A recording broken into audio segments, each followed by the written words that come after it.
Saudações jurídicas! Uma ótima semana para vocês.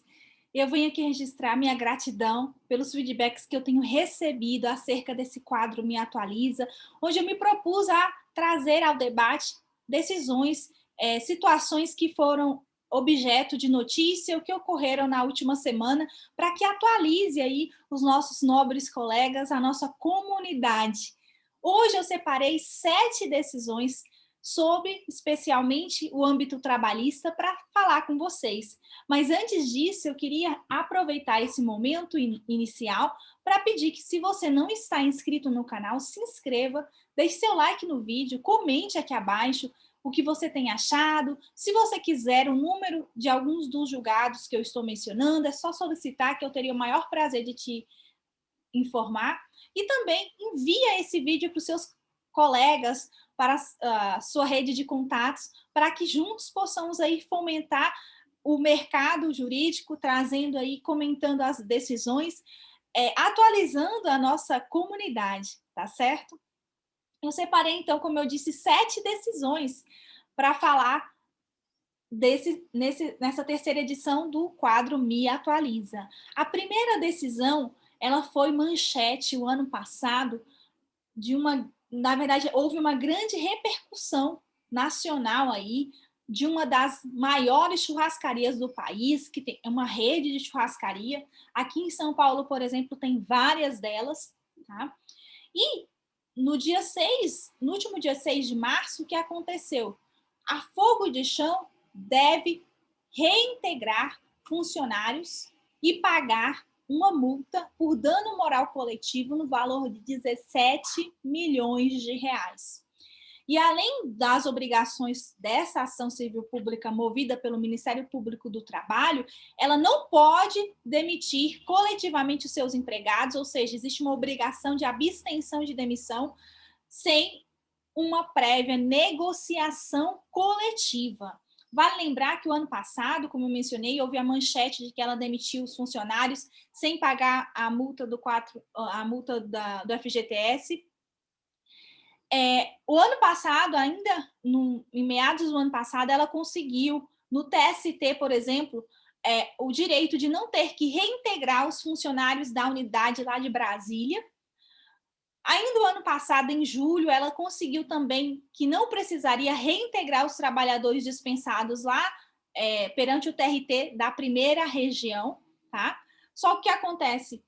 Veio essa decisão recentíssima aí, falando que ela não vai poder demitir ninguém, vai ter que reintegrar e ainda pagar uma multa milionária. Essa é uma das situações aí que são reflexo dessa pandemia que estamos vivenciando.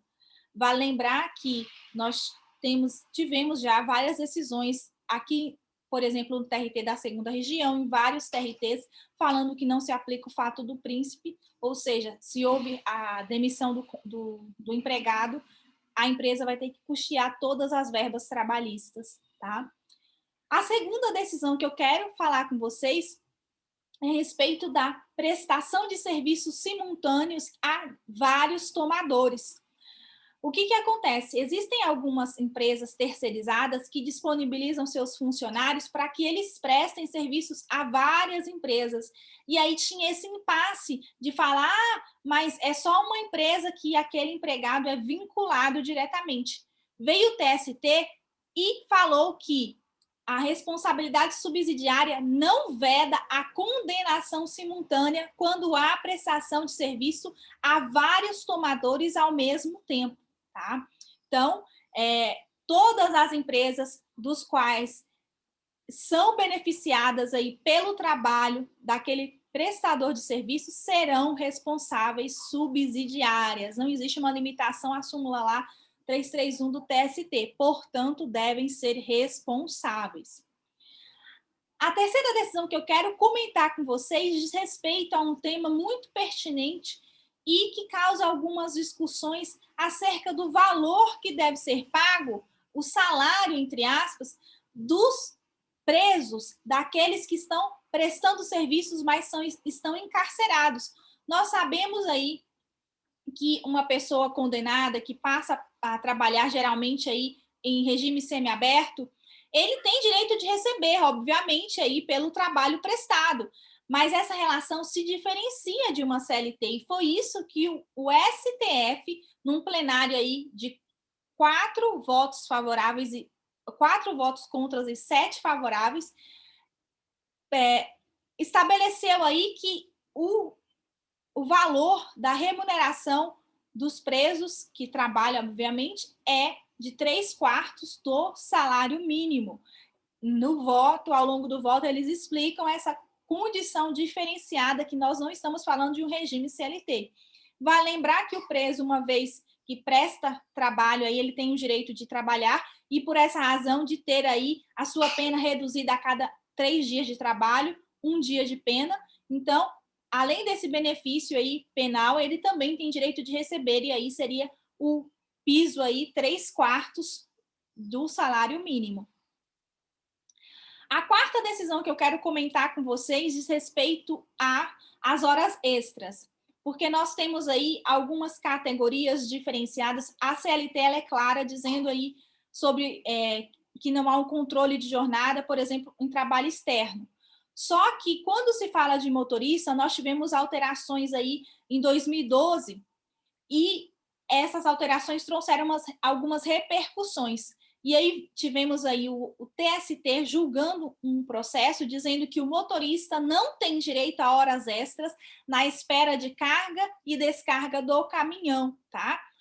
Diferentemente da hora extra, o período é remunerado com um adicional de 30%.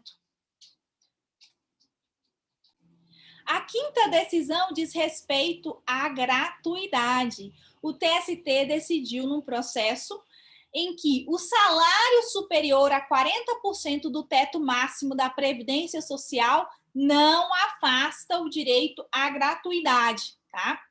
O TST decidiu que a apresentação da declaração de pobreza é suficiente para assegurar o benefício ao autor, tá? E então concedeu a gratuidade pelo simples fato da declaração de hipossuficiência. Essa decisão é muito interessante e merece aí ser objeto de reprodução nos seus eventuais pedidos aí, quando estiverem, obviamente, atuando no âmbito de reclamante. E essa decisão ainda foi unânime. A sétima decisão que eu quero mencionar com vocês diz respeito a um acidente de trabalho, né? Vocês sabem aí que eu milito fortemente nessa esfera aí de indenizações trabalhistas por acidente de trabalho, e uma empresa, uma fábrica de margarina famosa, vai ter que indenizar os parentes de um mecânico morto pela explosão de um reator. Basicamente, a companheira e os seus 3 filhos vão receber R$80 mil cada um, tá? Trata-se da empresa da Piraquê e Adria. Infelizmente, ocorreu esse acidente, houve o óbito de 4 pessoas e essa companheira e seus filhos receberão essa indenização. A sétima decisão que eu quero mencionar com vocês é sobre a prescrição, tá? A prescrição é um instituto aí que vira e mexe, tem algumas discussões, e essa discussão ela diz respeito à prescrição baseada em risco de potencial exposição ao amianto, tá?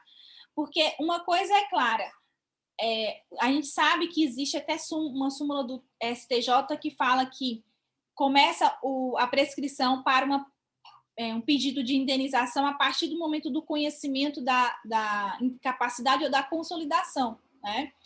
No entanto, quando falamos de risco, essa prescrição ela deve ser contada de forma diferenciada.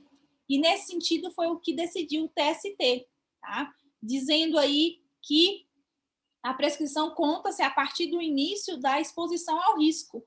E a ação, o que se discutia era basicamente 37 anos depois, né? E ainda o TRT, eu achei interessante esse ponto, que o TRT 15, ele interpretou essa questão dizendo que, assim, no máximo, a prescrição a riscos ambientais, no caso de amianto, deve contar a partir da Lei 11.430 de 2016, que instituiu o nexo técnico epidemiológico previdenciário. E essa lei ela estabeleceu uma associação direta entre o amianto e as doenças aí sofridas pelo empregado. Então, nesse ponto, a partir de 2016, tá? Seria o mais adequado. E a decisão, então, foi mantida pelo TST. O importante aqui mencionar é que numa petição inicial deve-se observar esses fatores. O que se pretende, obviamente? No caso, era a comprovação da exposição de risco e possivelmente as indenizações. Seria o acidente? Seria a doença? Então, é preciso estabelecer esses pontos fáticos que vão ser levados em conta na hora da fixação do, por exemplo, desse aspecto importantíssimo do processo, que é a prescrição, né? Então, essa é a dica que eu gostaria de deixar para vocês observarem isso ao longo da narrativa, expor as datas especificamente e estabelecer a partir de quando aí se pleiteia aquele direito, especialmente se tratando de um vínculo longo, como esse caso aí, 37 anos depois, é muito tempo, né, gente? É um risco muito grande ajuizar uma ação nesse sentido. Então, essas são as decisões, essas 7 decisões aí, especialmente no âmbito trabalhista, que eu quis trazer para vocês, comentar aqui com vocês para atualizar. E, mais uma vez, eu destaco, se vocês tiverem interesse de baixar, de terem acesso às decisões, eu passo aqui os números para vocês. Como aqui estamos ao vivo, eu não consigo mostrar para vocês os números dos processos, mas é só solicitar que eu teria o maior prazer em informar. Então, até a próxima semana com o quadro Me Atualiza. Tchau, tchau.